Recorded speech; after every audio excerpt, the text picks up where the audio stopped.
الحمد لله رب العالمين والعاقبة للمتقين والصلاة والسلام على سيد الأنبياء والمرسلين وعلى آله وأصحابه أجمعين أما بعد أعوذ بالله من الشيطان الرجيم بسم الله الرحمن الرحيم يا أيها الذين آمنوا اتقوا الله وكونوا مع الصادقين قال الله تبارك وتعالى في القرآن المجيد والفرقان الحميد اهدنا الصراط المستقيم صراط الذين أنعمت عليهم صدق الله العظيم وصدق رسوله النبي الكريم الأمين إن الله وملائكته يصلون على النبي يا أيها الذين آمنوا صلوا عليه وسلموا تسليما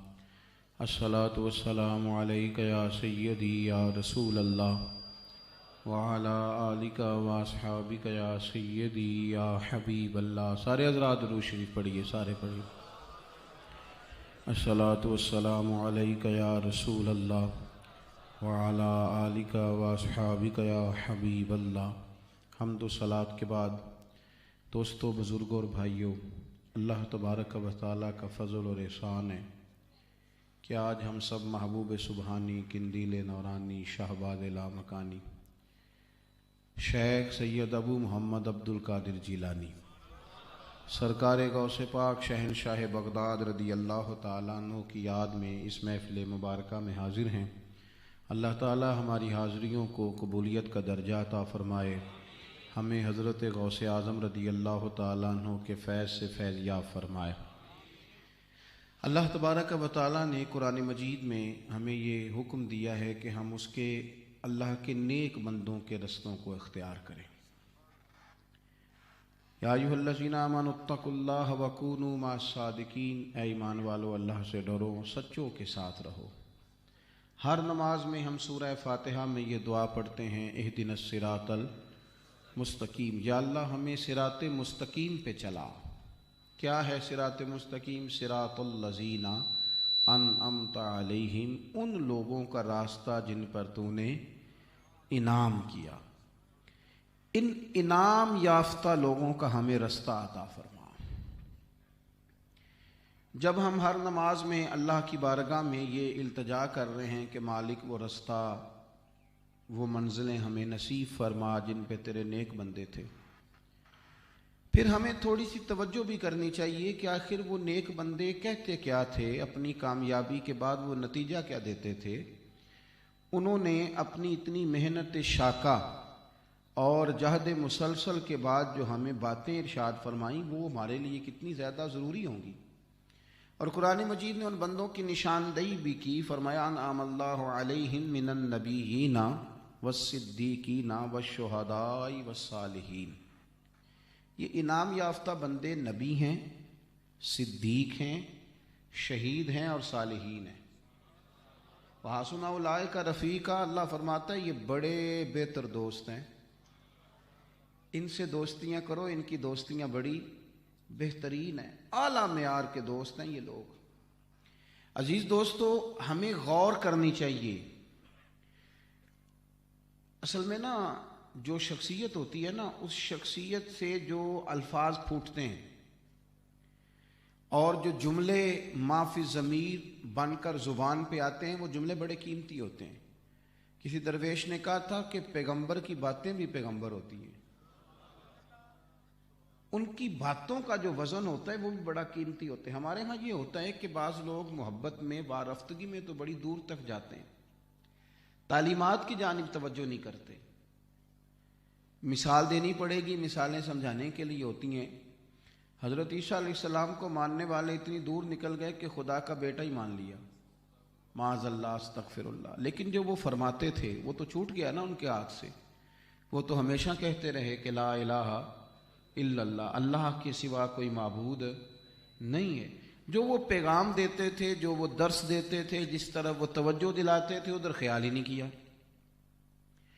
اور ماننے پہ آئے، محبت کرنے پہ آئے تو اتنا دور لے گئے. کسی شخصیت کے ساتھ سب سے بڑا ظلم یہ ہوتا ہے کہ اس شخصیت کو بحث کا موضوع بھی بنا لیا جائے، ان کے نام پر بڑے بڑے کانفرنسیں سیمینار بھی کیے جائیں، لیکن ان کے عقائد، ان کے نظریات، ان کے افکار، ان کی تعلیمات، اس پر توجہ ہی نہ دی جائے۔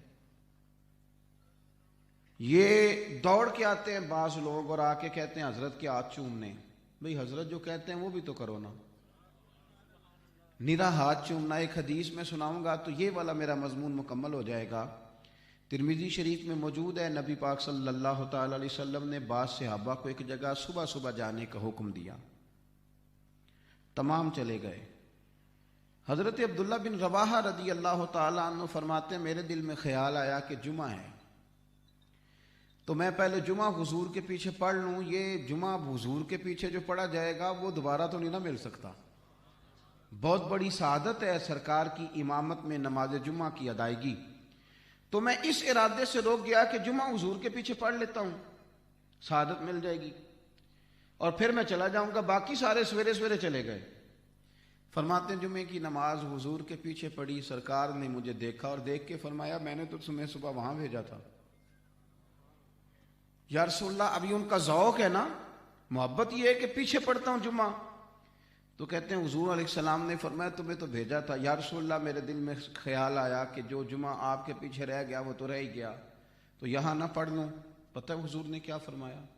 فرمایا اگر تم میری بات مان کے صبح وہاں جاتے نا، تمہیں ساری زمین صدقہ کرنے سے اللہ زیادہ ثواب عطا کرتا۔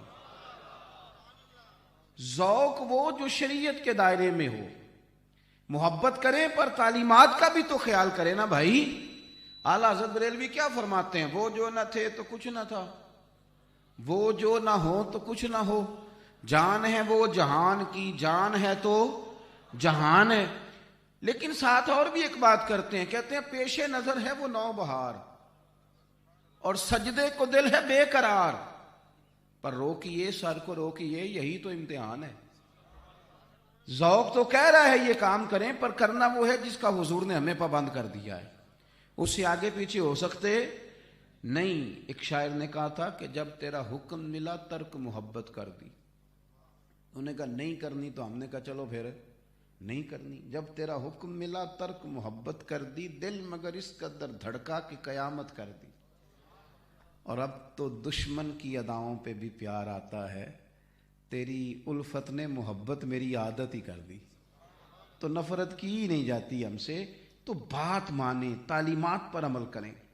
ہمارے بزرگ کیا فرماتے ہیں، ہمارے بزرگوں کا ہمارے بارے میں کیا مشورہ ہے، وہ مشورہ قبول کریں۔ حضرت غوث پاک رضی اللہ تعالی عنہ اولیاء اللہ میں اتنا بڑا مقام رکھتے ہیں، اتنا بڑا کہ غوث اعظم درمیان اولیاء کیوں محمد درمیان انبیاء۔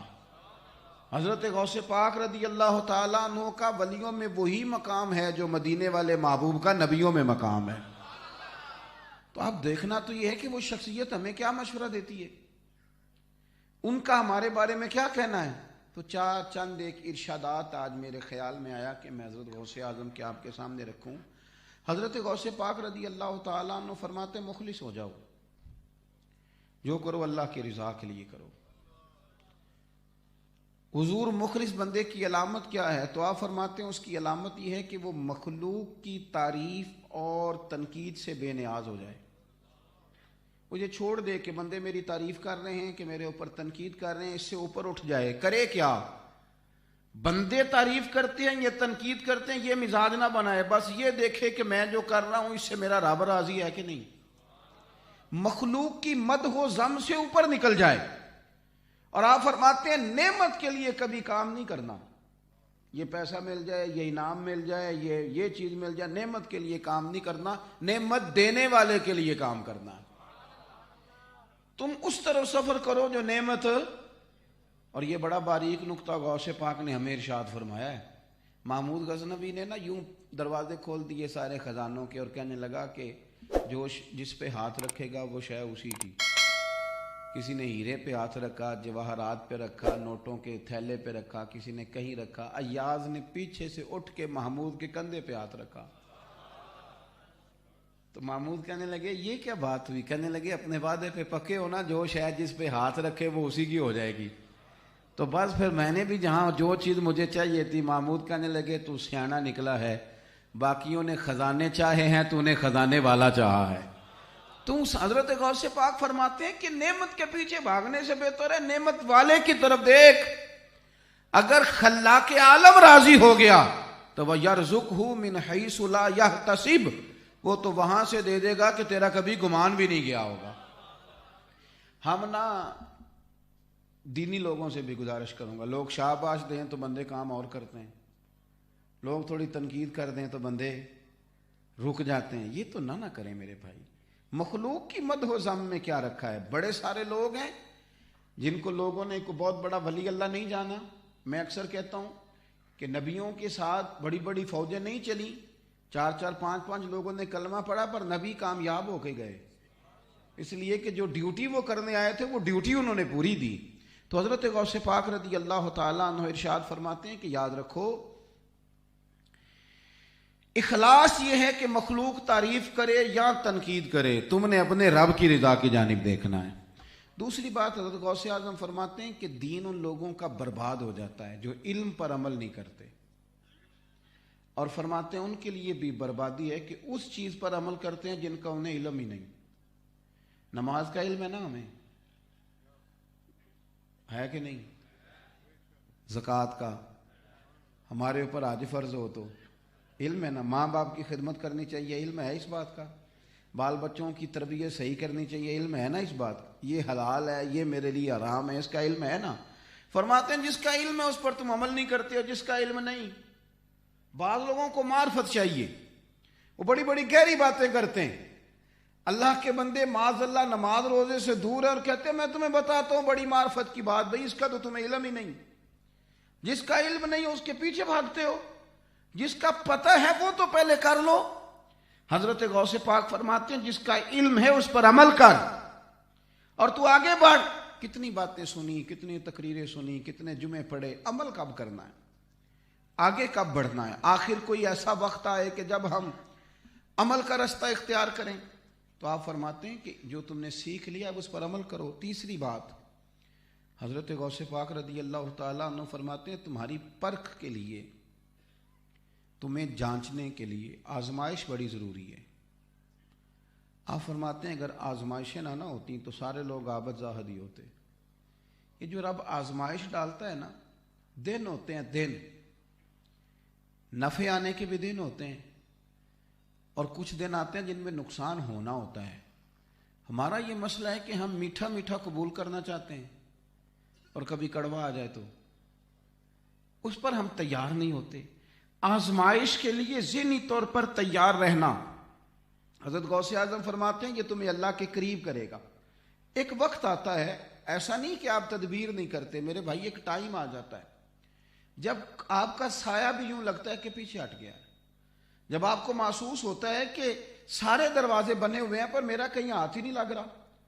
آپ نہ تانا دیں کہ دوست بے وفا ہو گئے، آپ نہ یہ گمان کریں کہ میرے اپنے مجھے چھوڑ گئے، بس سمجھیں یہ میرے اوپر آزمائش آئی ہوئی ہے۔ اور جب دن ٹھیک ہو نا تو مٹی بھی سونا بنتی جاتی ہے۔ حضرت ابو یحییٰ ایک درویش تھے تو کوئی الزام لگ گیا، مخلوق بڑی ڈاڈی ہے نا جس پہ مرضی الزام لگا دیتی، الزام لگ گیا، حالات خراب ہو گئے، لوگوں نے روڑے مارنے شروع کر دیے۔ پہلے لوگ نعرے لگاتے تھے، ہاتھ چومتے تھے، اب روڑے پڑ رہے ہیں۔ اللہ تعالیٰ اپنی خفیہ تدبیر سے بچائے، ہماری پردہ پوشی فرمائے۔ اب روڑے پڑ رہے ہیں، ہر بندہ جو گزرتا ہے روڑا ہی مارتا ہے، روڑے لگ رہے ہیں۔ حضرت ابو بکر شبلی گزرے، ان کو بات کا پتہ تھا، انہوں نے ایک پھول پھینکا حضرت ابو یحییٰ کی طرف، تو حضرت ابو یحییٰ نے اٹھا کے نا پھول تو واپس کر دیا، کہنے لگے شبلی سنبھال کے رکھ، آئیں گے دن بھی پھول کھانے والے، پر آج کل تو روڑے کھانے والے دن ہیں۔ دن چونکہ ہمارے اوپر روڑے کھانے کے لہذا ان دنوں میں اچھے بھی روڑے ہی لگتے ہیں، تو اس طرح کر کے تو اب پھول نہ، پھول کا فائدہ کوئی نہیں، دن روڑے کھانے۔ او میرے عزیز، اگر مالک کرم کرے تو قبول کرتے ہیں، اگر اولاد دے تو قبول کرتے ہیں، اگر وہ دولت دے تو قبول کرتے ہیں، تو اگر وہ آزمائش دے، اگر کبھی وہ کہے کہ تھوڑے دن تمہارے اوپر سختی کے بھی ہیں، تو پھر جیم جان دا کچھ وسا نہیں ہو، یہ جان یار نو دے تے آزاد ہو جا۔ ਇਸੇ ਦਿਲ ਦੇ ਐਨ ਫਸਾਦ ਸਾਰੇ। ਦਿਲ ਦਿਲਬਰ ਨੂੰ ਦੇ ਤੇ ਸ਼ਾਦ ਹੋ ਜਾ, ਜੇ ਉਹ ਰੱਖੇ ਆਬਾਦ ਤੇ ਰੋ ਵਸਦਾ,